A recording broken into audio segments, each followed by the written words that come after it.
BNP chairperson Khaleda জিয়ার heart এবং ফুসফুসে ইনফেকশন ধরা পড়েছে। বর্তমানে তিনি রাজধানীর এভার কেয়ার হাসপাতালে চিকিৎসকদের নিবিড় পর্যবেক্ষণে আছেন। রোববার রাতে এভার কেয়ার হাসপাতালের সামনে বিএনপি চেয়ারপারসনের মেডিকেল বোর্ডের সদস্য অধ্যাপক এফ সিদ্দিক সাংবাদিকদের এ তথ্য জানান। তিনি বলেন, গত কয়েক মাস ধরেই তিনি খুব ঘন ঘন আক্রান্ত হচ্ছিলেন। আজ আমরা যে কারণে এখানে এভার কেয়ারে ভর্তি করেছি। ওনার কতগুলো সমস্যা একসঙ্গে দেখা দিয়েছে। ওনার চেস্টে ইনফেকশন হয়েছে।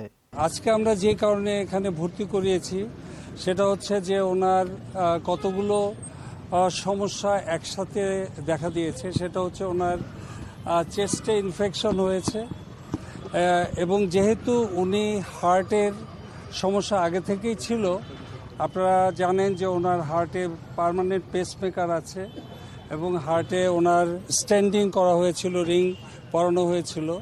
তারপরেও ওনার মাইট্রাল স্টেনোসিস নামে একটা কন্ডিশন আছে।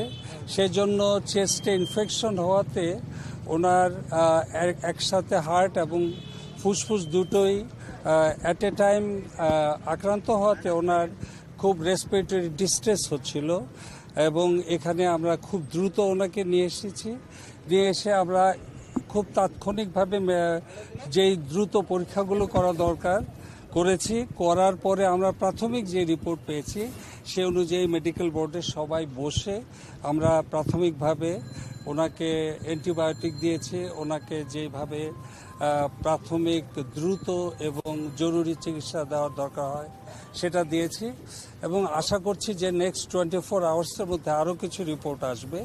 উনি আমাদের নিবিড় পর্যবেক্ষণে আছেন এবং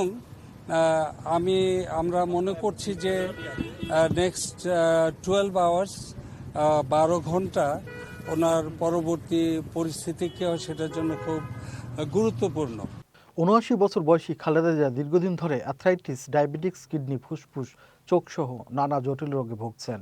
গত ৭ জানুয়ারি উন্নত চিকিৎসার জন্য লন্ডনে যান তিনি এবং ১১৭ দিন চিকিৎসা শেষে গত ৬ মে দেশে ফেরেন।